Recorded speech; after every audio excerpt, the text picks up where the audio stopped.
Bueno, pues muchas gracias por sintonizarnos en Códice Noticias 176 de Cable Más. Recuerden, es cada martes a las 11 de la mañana. Cada semana vamos a estarles llevando una entrevista de algún personaje político o empresarial. Y en esta ocasión pues tenemos el gusto de tener a la diputada del 7º Distrito, Nereida Fuentes González. Muchas gracias por aceptar la invitación. Al contrario, muchas gracias a ustedes.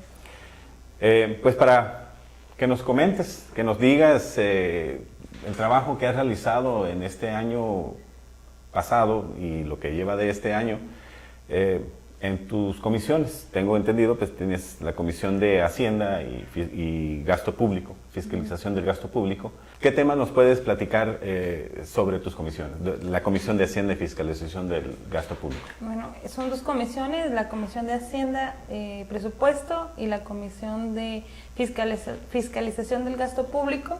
En Hacienda soy secretaria y en Fiscalización soy vocal, pero participo muy activamente en ambas.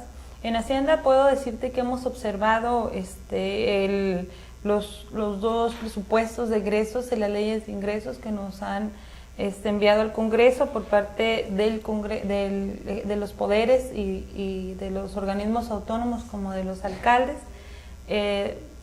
Y bueno, hemos hecho los señalamientos en las partes donde nosotros consideramos que deben cambiar. Y todo esto porque el Estado necesita elevar sus índices de competitividad a través del gasto público, a través de una disciplina en el ejercicio del recurso y la transparencia que debe tener el ejercicio del recurso, y sobre todo pues que debe de ir a los sectores que más lo necesitan. En el caso de la pobreza, es verdad, la gente que en Baja California, 1 de cada 3 baja californianos está en situación de pobreza y 2.7 está en situación de pobreza extrema. Vemos que la competitividad pues del Estado, en lugar de crecer, decreció lamentablemente, mientras que pues otras economías estatales se elevaron. Está el caso de Baja California Sur, ¿no? Y que hoy, bueno, en el 2014 pues tuvieron complicaciones, pero anteriormente venían creciendo muy bien y son estados vecinos, ¿no? Y aún así creció aproximadamente arriba del 3%. Creció bastante Baja California Sur, aún con los fenómenos naturales, que fue complicado. Y también pues hubo una aplicación del recurso federal, del gasto federal, y eso motivó muchísimo el crecimiento. Pero en Baja California, en temas de Hacienda y fiscalización, vemos por un lado en Hacienda, pues en qué se está gastando, el manejo del recurso estatal, y bueno, ya en fiscalización hacia dónde va destinado y cómo, si realmente se gastó, ¿no? Tenemos señalamientos con deuda, con cuentas públicas pues que no salen bien librados, ¿no? Y los responsables pues tienen que estar acudiendo a las contralorías o a las sindicaturas. Pero ahí, bueno, hablando del crecimiento o de decrecimiento, en este caso de Baja California, el gobierno del estado pues le adjudica el decrecimiento al 16% del IVA o al 5% adicional que nos aumentaron el IVA en la frontera. ¿Es por eso que...? Yo creo que sí no deja de afectar la frontera, obviamente, pagar un mayor impuesto, desde luego que afecta. Sin embargo, Baja California no es el primer año que crece. Hemos venido cayendo en el índice de competitividad, hemos venido decreciendo en Baja California, y sobre todo la ausencia de política pública en materia para incentivar la competitividad local en Baja California. Localmente no estamos haciendo nada, estamos cobrando más impuestos igual. Por ejemplo, te comento, nosotros en este presupuesto, la fracción del grupo parlamentario del PRI sometía a la consideración de la Secretaría de Finanzas y de los compañeros, pues que viéramos un tema tan sencillo: ¿cuánto pagas por la tarjeta de circulación? A más de 1,000 pesos. Sea lo que sea, el modelo que sea tu vehículo, puede ser un reciente modelo, un modelo muy anterior, pero paga lo mismo, ¿no? ¿Por qué no bajar la tarjeta de circulación, verdad? Mejorar también el tema de la tenencia de vehículos, está muy elevado, ver cómo se compensa a las finanzas. El tema, por ejemplo, decíamos, bueno, ¿por qué no disponer de una licencia por un año? Porque hay quienes no pueden pagar ni 3, mucho menos 5, pero recaudas y le facilitas el servicio al usuario o al ciudadano. ¿Por qué no bajar un impuesto del 35% para la educación media superior y superior, ¿no? Entonces sí, hay muchas medidas que se pueden hacer. ¿Por qué no lo que se recauda, el 1.8 que se recauda de la nómina estatal, de las nóminas de empresas y de gobiernos aquí en Baja California, por qué no se mira después de lo que se da al FIDEM? ¿Por qué no vemos que esto se impacte en obra pública, ¿no? ¿Por qué crece mucho la obra pública, propiedad del gobierno? ¿Y por qué no crece la obra propia, crece mucho, y crece muy poco la obra pública? Es decir, que tenemos muy buenas oficinas, que tenemos muy buenas instalaciones de gobierno, pero no hay obra en la comunidad. Pasando a otro tema, en la protección de los derechos de niños, niñas y mujeres. Bueno, pues ahí es un tema que a ti en lo particular pues te apasiona. Este congreso yo creo que también se ha caracterizado por tener personajes muy sensibles a los temas de protección de los derechos humanos. Creo que hoy por hoy, con este concepto y principio de convencionalidad que ya está establecido en nuestra Carta Magna, pues se desprende toda una forma nueva de pensar y del quehacer de los derechos, el quehacer público y privado también, ¿no? De los derechos humanos, privilegiándolos sobre todo. Y bueno, a la par de mis compañeros que han propuesto muy buenas medidas, sobre todo el Código Penal, Código Civil. Ayer nuestro grupo parlamentario, en voz del diputado David Rubalcaba, ya propusimos la creación del Código de Familia para Baja California. Ya otros estados están adelantados en ese tema. Yo creo que la familia como institución es prioritaria para la sociedad, puesto que es la cédula, ¿no?, de las sociedades, y creo que debe de normarse y fortalecerse. Correcto. A la par de eso, pues yo, preocupada por la violencia que se vive en Baja California, que se ejerce hacia los menores y hacia las mujeres, hemos propuesto algunos cambios en la ley. Recientemente, el delito de feminicidio se acaba de aprobar en la Comisión de Justicia. Es una de las conductas que más lacera a la sociedad y que... ¿Pero ya se clasificó?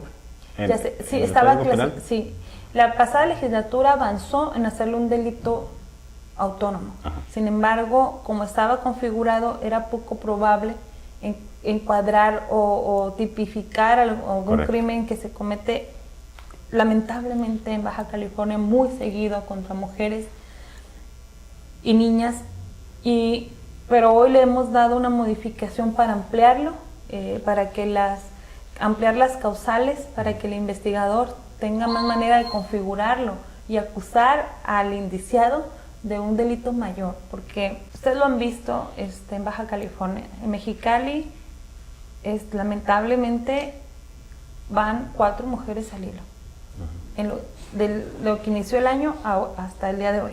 El último caso es de una menor de edad. De una menor de edad, donde te puedo decir, tenemos que avanzar en estas sanciones. La conducta feminicida no puede quedarse sin castigo, porque la conducta feminicida es todo un encuadre psicológico, ¿verdad?, del agresor. Y el agresor está dando a la sociedad, pues, y a las mujeres un mensaje. Al momento en que expone a la víctima, por ejemplo, en los casos que las han encontrado en basureros, en canales, en la vía pública, recientemente en Tijuana también, en lotes baldíos, es un mensaje. Está diciéndonos a las mujeres: no salgas, eres nada, eres basura. Ese es el mensaje que está tratando de dar, y eso no lo digo yo, lo dicen los estudios que se han hecho sobre la conducta feminicida, sobre los individuos que cometieron o que cometieron esas conductas, y no está el mensaje de la autoridad. ¿Sí? Entonces está ausente ese mensaje de la autoridad. Cuando las mujeres hemos empezado a luchar por ese tema, baja la conducta, ya no encontramos, pero cuando se relaja, vuelven a esa manifestación. Hoy se aprobó ya en la Comisión de Justicia, esperemos que ya lo bajen a pleno, y pues sigue el lado de la procuración, de la investigación, hacer los protocolos, elaborar los protocolos de investigación para encuadrar ese delito y que no le den 15 a 20 años, que le den 50 años. O sea, ¿tú crees posible que a quien cometió el sospechoso, el supuesto homicida de la niña de 12 años, sea justo 15 años, 20 años y después con opción a salir antes? Cuando el cúmulo de los delitos hasta llegar a la muerte de la menor, ¿no? Yo creo que deben de ser castigados de 20 a 50 años de prisión, no menos. ¿Y eso ya se modificó Esto en la ley? ya en la ley. Viene ya Sí. Muy bien. Ya viene modificado en la ley. Ese es uno de los últimos trabajos que estamos haciendo en la Comisión de Justicia. Hemos propuesto algunas otras como que la violencia familiar se persiga de oficio. Correcto. Eso también es un tema bastante importante. Interesante. Sí. Interesante. Porque normalmente las mujeres que son violentadas por el marido o por el novio o por cualquier sujeto, cuando les dan el perdón y ya no se sigue de oficio. Ya no se sigue de querella. Se acaba ahí. Ahí se queda. Y eso provoca más, es un círculo. Más violencia. Es un círculo. Con eso ya se sigue de oficio, independientemente de que la mujer o el sujeto afectado dé el perdón. Así es, se sigue de oficio. El delito existe. El delito existe, las lesiones existen. Y luego también, cuando modificamos o solicité modificar ese artículo del Código Penal, incluimos otras formas de violencia, otras modalidades. Porque hoy el Ministerio Público nos dice, señora, no te lesiones físicas visibles. Correcto. ¿No? Pero la lesión más grande es la psicológica, ¿no? La emocional o la patrimonial, donde le quita su sueldo a la víctima, ¿no? Puede ser un adulto mayor, puede ser un niño, puede ser un hombre, ¿no? Le quitan su casa, le quitan su carro. ¿Cuántas veces hemos encontrado adultos mayores en la pobreza porque fueron despojados de sus bienes? Y ese es un tipo de violencia, ¿no? La de violencia patrimonial. También la violencia que se vive hoy por hoy en las escuelas, ¿no? Todo es de querella y particularmente la violencia familiar. Esa es donde tratamos de modificarla. La víctima normalmente son las mujeres, o hasta ahorita, que ya empieza a haber otro tipo de víctimas como hombres y adultos mayores, niños. Normalmente, lo peor de la violencia familiar es que quien más dañas es a los menores. Les quiebras su autoestima, su espíritu y su confianza. Y para recuperarla es muy difícil. Cuando has sido víctima de violencia familiar en tu hogar, tienes ciudadanos con serios problemas. Y lamentablemente estaba leyendo la exposición de motivos de la ley para protección de los derechos de los niños y niñas, y mencionaba que más del 36% de los ciudadanos mexicanos entrevistados, encuestados, dijeron haber sido víctima de violencia familiar. Bastante alto. Bastante alto. ¿Cómo queremos un país exitoso si no estamos remediando desde casa? Y el hecho que se persiga de oficio es importante, porque entonces normalmente la víctima no retira la demanda o otorga el perdón por muchas causas. Puede ser la cultural, la pena que le da, la presión de la familia, el pensar quién me va a ayudar con mis hijos, quién me va a ayudar a sostener el hogar. Aunque normalmente también cuando ya llega la mujer o la víctima al Ministerio Público es porque ya trae un historial, no es la primera vez, y seguramente ya ni el sostén del hogar es, ¿no?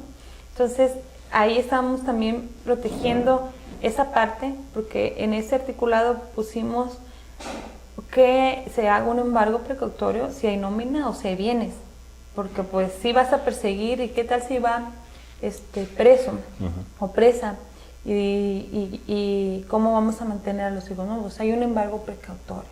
para que no sea causal de que no se persiga de oficio. Correcto. De que, es que vas a meter a la cárcel al que sostiene la familia. Yo creo que el que paga no pega, no tiene derecho a pegar. Aunque sostengas a tu familia, no tienes derecho a maltratarla, ¿verdad? Tienes derecho a respetarla, a gozar de una familia, pero jamás a maltratarla. Esos son seres humanos distintos a ti, no son tu propiedad.